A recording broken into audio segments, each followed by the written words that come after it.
Mimi ni Dr. Viswambar Valavaneni, mshauri mwandamizi wa magonjwa ya mapafu anayefanya kazi katika hospitali ya Apollo Perumbudi. Leo ningependa kuzungumzia kuhusu bronchoscopy. Bronchoscopy kama jina linavyopendekeza ni kuona bronchasi.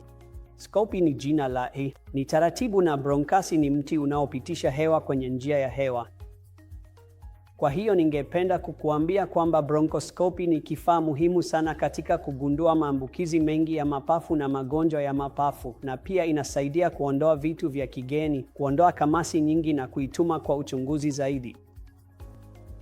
Bronchoscopy ni taratibu ambayo inaweza kufanyika kama huduma ya siku moja, yaani unaweza kulazwa asubuhi na jioni ukarudi nyumbani na ukaendelea na ratiba yako ya kawaida mara tu unapofika nyumbani. Kwa hiyo tungependa ujue kwamba utapewa kibali kutoka idara husika, kama vile idara ya usingizi, kwa sababu tutakupa dawa ya kukulewesha kidogo wakati tunafanya bronchoscopy.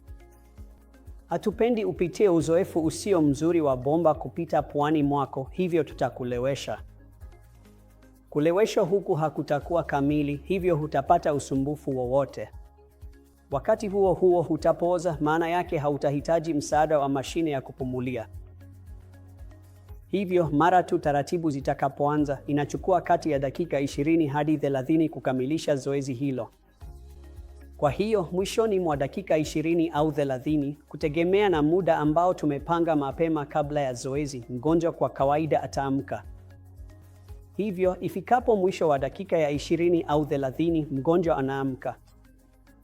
Kwa hiyo hii siyo usingizi mzito sana, hivyo unatakiwa kufahamu hilo ili usichanganyikiwe na kufikiri kwamba ni kama upasuaji unaotumia ganzi ya jumla.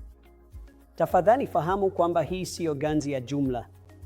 Hivyo taratibu hii inafanywa ili kugundua magonjwa mengi ya kuambukiza ya mapafu, na baada ya taratibu kumalizika, mgonjwa huhamishiwa eneo maalum ambapo tunamwangalia kwa saa chache, kisha tunampa chakula na tutamruhusu aende nyumbani. Na baada ya kurudi nyumbani, mgonjwa anaweza kuendelea na shughuli zake za kawaida za kila siku.